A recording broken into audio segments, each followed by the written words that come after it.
This is Andrea with Happy Cloud Creations. I am jumping on because this is week 4 of the Finish Those UFQs challenge. That is unfinished quilts. You can download your free project tracker on my blog. The link is up in the description of the video. So I'm gonna wait a couple seconds. Okay, good. Some people are jumping on. I had to restart the video. I was having some technical difficulties. So this week I was able to check off a couple boxes on my list, which made me really happy. And it was nice seeing you guys checking some boxes off of your lists and posting pictures of your quilts. I love seeing when you guys post pictures of your finished projects. If you jump on, make sure to say hi so I can make sure I can see comments. This week I finished my Cloudy Day quilt sampler. I decided to go with a scrappy binding for this one. This was a quilt along in the group in 2018. It's a free pattern on my blog. So I had used a kind of a scrappy fat quarter bundle. It may have been a 4th yard bundle that I got at Stash Fabrics. And so each block, I did 10 fat quarters, I think. So each had a little bit remaining. So I just cut 2-inch strips, 2.5-inch strips from that, all the remaining. So some of the strips on here are a little longer than others. Some are really short. But I really like how it kind of gives the whole quilt a nice scrappy look. Let's see if I can show you. So if you see, it's all scrappy up here, which I really love. I was excited to get this one done finally. Okay, some more people jumping on. Sorry about the technical difficulties earlier. So I got that done, which I was really happy about. And then the other project I was working on was all these pot holders, which the very first quilt along in this group was a quilt along for pot holders. Okay, thank you, Michelle. The first quilts along was pot holder quilts along, and so if you are looking for those tutorial videos, they are in the video section of this group. It came with 6 different block patterns, and then it tells you how to do the pot holders with a loop, and it also tells you how to do the pot holders without binding and just like sewing on the back, flipping it inside out, and then you stitch it down. So I'm really excited with how these turned out. I think they're pretty cute. This one, there's not a pattern, but it's really simple. It's just a 2.5-inch strip, 1.5-inch strips, and then the edge ones were 2 1/4-inch strips. And then another star block, another strip block. So I'm happy with how those turned out. They aren't on my list, but that was kind of my side project. So I'm kind of working on stuff on my list, but then I was also working on those too because I'm trying to get those in my shop. The next quilt that was on my list was my Happy Flower Garden quilts, which this was a quilt along as well in the group. I made this one with you guys when I was in the group with doing the quilts along. So I decided to do just 1 inch apart. I quilted it this week. It was already basted. I had basted it back in 2018. So I quilted it 1 inch apart. So what I did was, I know somebody was asking about tips for quilting. So what I do is I use my hair marker and a ruler, my long one, the 6 by 24 inches. And what I did was I marked a 1/2 inch. No, actually, I used this seam, and then I marked 1 inch out and 1 inch out from each seam because these were the baby sizes, 3 inches. Each size of the Happy Flower Garden quilt is different. So the baby size has the smallest blocks, and then the throw size blocks are actually bigger, and then the queen size blocks are bigger. So it kind of expands. Instead of making more blocks, your blocks just get bigger. So since this was 3 inches apart, I divided it into inch segments. And then basically from each inch, I took my walking foot and lined it up with those lines that I drew, and also the seams that go from top to bottom. And I did a 1/2 inch from each of those seams, which is pretty easy with my walking foot, because my walking foot has these little bump outs. And if I line that little bump out with my seam, it's a 1/2 inch. Also, when you're visually sewing down, you kind of could center the needle up in the middle of those 2 lines. And it's a really quick and easy way to quilt a quilt, just top to bottom, 1 inch apart. I had read somewhere that quilting the closer you quilt together, the longer your quilt will last, and it makes it more durable. So that's why I did 1 inch apart. And it's a little stiff at first, but after you wash it a few times, it makes it soften up. You guys let me know what you guys have been working on too, okay, in the comments. So the problem is, I had originally purchased this Perusian Kona cotton for the binding, but it was in my stash and I wasn't thinking about it, and I snagged it and used it for a different quilt. I used it for my Left the Nest quilt.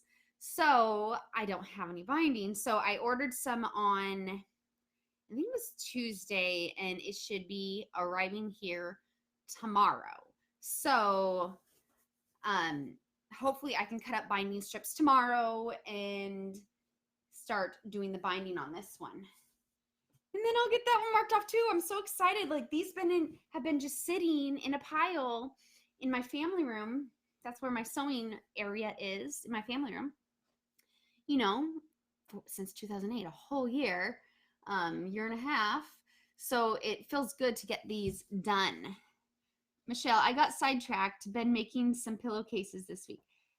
Yeah, it's hard not to get sidetracked. That's why I have this huge stack of quilts, is because I keep getting sidetracked. Because usually it's like so fun to just cut into a new project, you know? So my goal for the rest of November is not to cut into my new fabric, because I have 2 stacks of fabric for 2 different quilts. I have a stack for a throw size lovely star garden quilt that I want to make. And then I have a stack of fabric for a new pattern that I've designed. This one's going to be a baby size that I'm making, because my sister-in-law is pregnant with a little boy, and I don't have any boy quilts, so I thought I would design a new quilt and make her a new quilt for that baby. But she's due in March, so I think the baby shower isn't going to be till February, so I probably won't start working on that one until next month, that quilt. And I might start, so the rest of November, did I say that? I'm not going to cut into that fabric. I'm going to wait until December to cut in that fabric. That way I can whittle down my pile a little more. So since I have to wait to finish this one up, I'm going to go to the next quilt on my quilt list that is the easiest to finish, which is it's a baby size Left the Nest quilt. The top is done, so that's good. I just have to baste it now. Show it to you guys. So this one is a baby size, which will quilt up really fast, will baste really fast. So I'm going to do this one next. Hopefully I can baste that today. The backing fabric, the whole reason I picked this was this fabric is gorgeous. This is, I think it's called Kamari Gardens. It's a free spirit fabric, and it's just gorgeous. So this is the backing fabric. So hopefully I can baste that today. After I have a lot of laundry I have to fold. I don't want to fold it, but I'm gonna try to hurry up, fold all my laundry, wash my laundry, do some dishes, maybe clean the bathroom, and then hopefully I can base that quilt today. Um, and then start quilting it while I wait for that binding fabric to get here. What have you guys been working on? I know there's a couple of you guys on here. I did today's video at 12 because I was like, okay, last week I did it at 1. I'm trying to see what is the best time for you guys for people to jump on. So, this quilt along's been a lot of fun for me. I know it's not quite a quilt along, it's more of a challenge. Personal challenge for everyone. You don't want to compare yourself to other people in the group because there's people that have, they can sew 8 to 10 hours a day, and some people can only sew 20 minutes a day, or like they can only sew 30 minutes a week, so we just want to do the goal for ourselves, how much we can work on it. My goal was to work 1 hour a week, but I decided that wasn't really knocking the pile down enough. So I've been just trying to focus on that instead of working on other projects. I get up when my husband gets up in the morning, and so I start working on my quilty stuff about 5:30, and that gives me a couple hours before the kids wake up so that I can get some stuff done. Trudy says, I'm a long arm quilter and I am just quilting and not for myself. Oh, yeah, this is probably a season that's pretty busy with having to do other people's quilting, huh? I wonder if you could like just set aside 10 minutes a day where you could do quilting for yourself, or, piecing, or, just set aside 10 minutes a day for yourself. Because I think sometimes when a quilt is on a deadline, or I know custom quilts are a little more stressful, and so it's not as relaxing as if you're just quilting for fun. So sometimes if you can just set aside 10 minutes, maybe get up a little 10 minutes early or stay up 10 minutes later. I know I don't like taking away from sleep to quilt, but that's kind of why I've been trying to wake up when my husband wakes up. That way I can, get that 2 hours in before I have to start my day. So I don't really do my chores in the morning. I wait until I drop the kids off at school. Then I come home and I do my laundry, my dishes, and my grocery shopping. And then if there's any extra time left over, which usually there isn't, I might work on a project. But usually there's not a lot of time left over. But I'm hoping that gets better. I'm trying to, manage my time a little bit better so that I can get more accomplished during the days. Oh, sorry. Hi, Shannon. So yeah, I hope you guys are getting a lot of stuff done. It looks like a lot of people in the group are, which is really exciting, just to get those things checked off. I used to just have a list on my fridge that was like things I want to get done, and they just had one box, and it was just like it just stayed there forever. And then my daughter started, it's a dry erase board, so my daughter grabbed it down and she started drawing around it, and it kind of wiped it off. So I'm like, this isn't working, it's not very motivating. So I thought if you did the boxes with each step, it gives you more things to check off, and so you feel more accomplished. So hopefully by next Friday, which I probably won't jump on here Friday, I think I might jump on the Monday after Friday, because next Friday my husband and my kids will be home from school and work. But hopefully by then I can have a few more things checked off. Hopefully I'll have the binding done on my Happy Flower Garden, and hopefully I'll have the quilting done on this one. That would be awesome. That's my goal. To Rudy, I need to really try harder. Yeah, I know it's hard. It's hard, especially like just life gets in the way, Sometimes when my health isn't good, I don't feel like staying up after my husband leaves, and I just want to go back to bed. But lately I've been feeling better, so I've been able to stay up and get that time in to do some sewing. Anna, 6 hours this week. Can't believe it takes that long to sew borders. Yeah, right? I know, like, I don't think people realize how long it does take to make a quilt. Like, um, binding usually takes me about 6 hours for a throw size, and because I hand sew it on. So, you know, usually I'll do that when I'm watching the show at night with the kids. That way I'm still spending time with them and I get a little bit of sewing in each night. But other than that, sewing in the morning, if you just like set aside 20 minutes, 10 minutes, you know, whittle away down at your pile. Some people don't have as big piles as others. Um, I'm trying to get my pile gone by the end of this year. That would be awesome. That way I can start out next year fresh and just try to complete each project after another. Because sometimes when I release a pattern, I'll make 2 quilts and the first quilt will get done, but then the second one, just the top gets done. And then I start getting a pile of tops. So now that Snow's in school and I have a little extra time to sew during the days while she's gone, I am going to try to, you know, finish a quilt.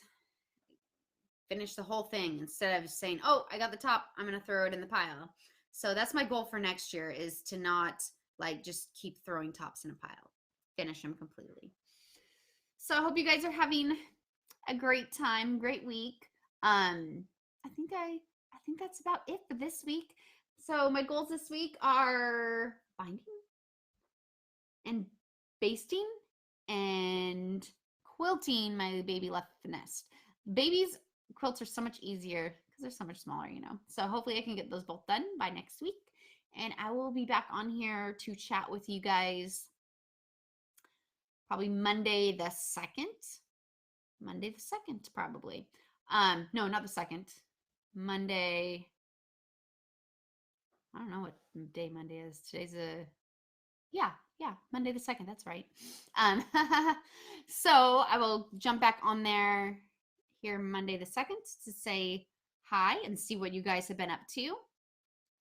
Shannon, I need to get into my own place so I can have all my projects in one place to get them done instead of in storage. Yeah, that makes it hard too.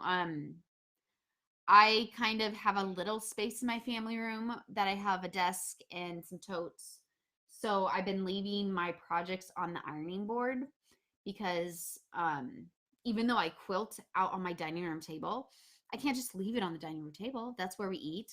That's where the kids do their homework and everything. So if I keep them on the ironing board, because you know we don't iron shirts that much, they're there and they're more ready instead of if I throw it in the tote every time I'm done working on it. It makes it a little more accessible. So if you can find a spot in your house where you can have your project ready to go, even if it is like just on top of a desk or in a little area, um, you'll be more likely to pull it out if it's quick and easy to pull out. So you guys all have a great weekend this weekend and next week too. And then I will see you guys December 2nd. Have a great day. Great weekend. Goodbye.